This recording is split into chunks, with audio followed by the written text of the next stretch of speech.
You're not ungrateful. You're awake. This is the Dignity Room, a place that's always yours. Come in.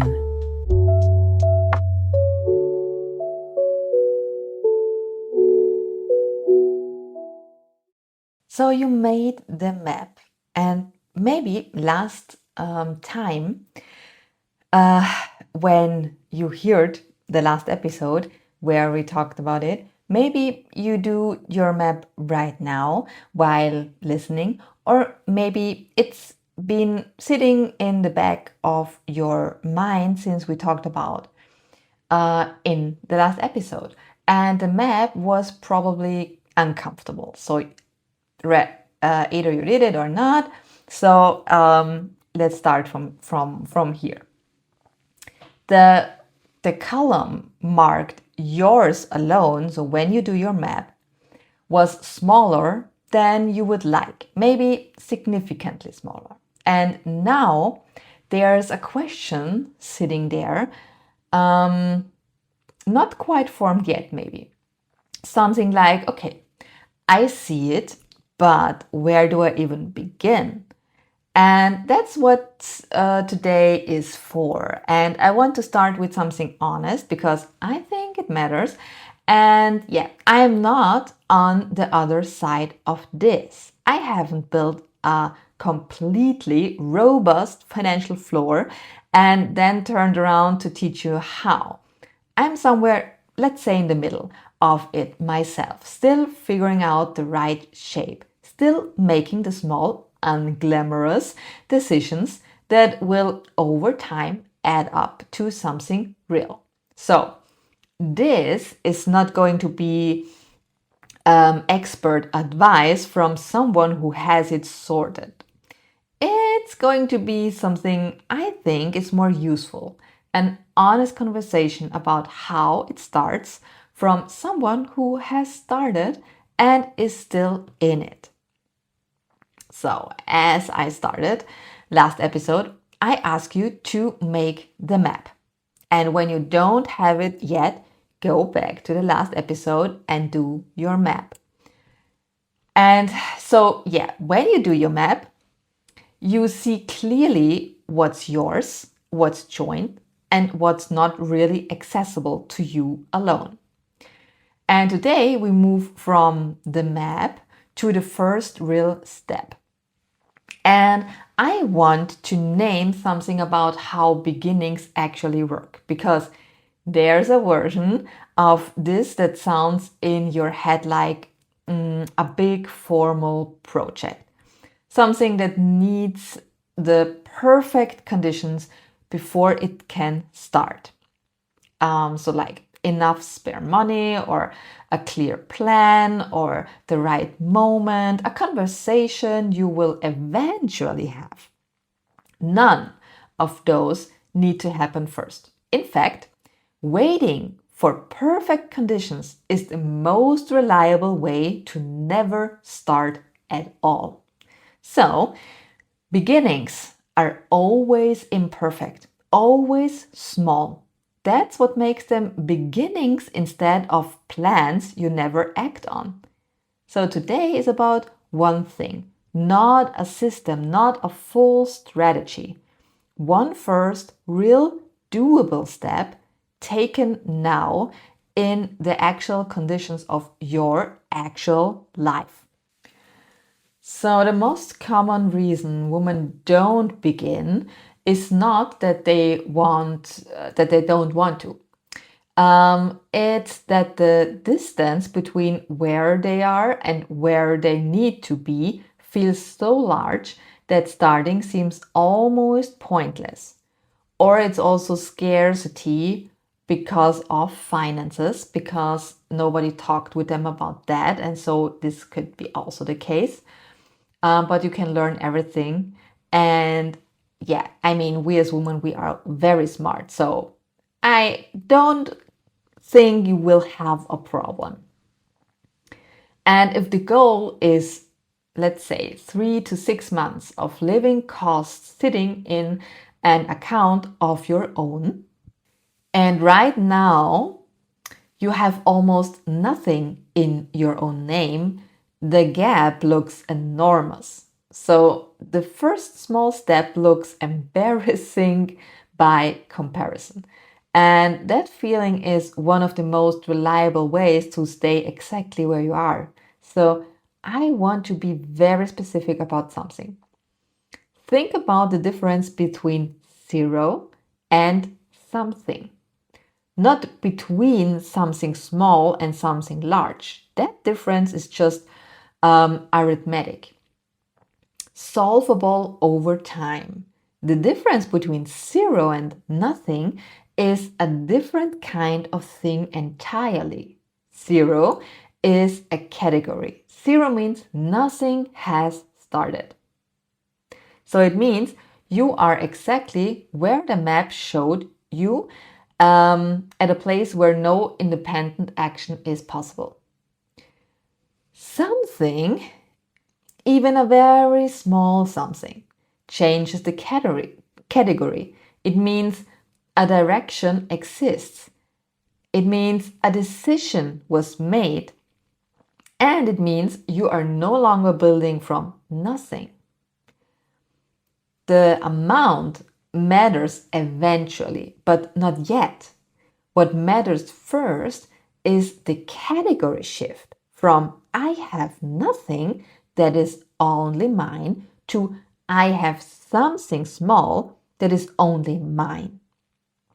That shift, in terms of how you feel and what you believe is possible, is larger than any number attached to it.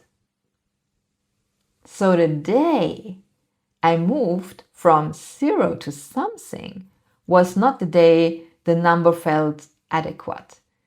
It was the day I understood that I had started, that there was a direction and I was moving in it. That quiet fact changed how I stood in every money decision I made after that point. Not because the money was significant yet, because something was mine. So, what does a first cushion actually look like? Let me give it a shape without pretending to give you a financial plan, because your real numbers are something only you and someone who actually knows your situation can work with properly. So, the shape is this: a separate account in your name only, not connected to the joint account, not something your partner has visibility into through a shared app. Quietly, simply, only yours. At most banks, opening a personal account takes less than 20 minutes online, so you don't need to meet a financial threshold first. It starts at whatever you put in. And then, as regularly as your actual life allows, a small amount goes into it, not the leftover at the end of the month. Leftover money reliably never accumulates. By the time it's left over, it's usually already spent on something that needed paying. Redirected money is different. A small, fixed amount that moves to your account first before it disappears into the shared flow. Small enough that its absence from the joint account isn't dramatic.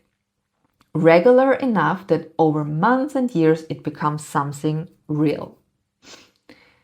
So I'm not going to give you a specific number or percentage, because what's realistic varies so much that any number I name will feel either too big or too small for your actual situation. So what matters is that it's consistent and that it's redirected rather than left over.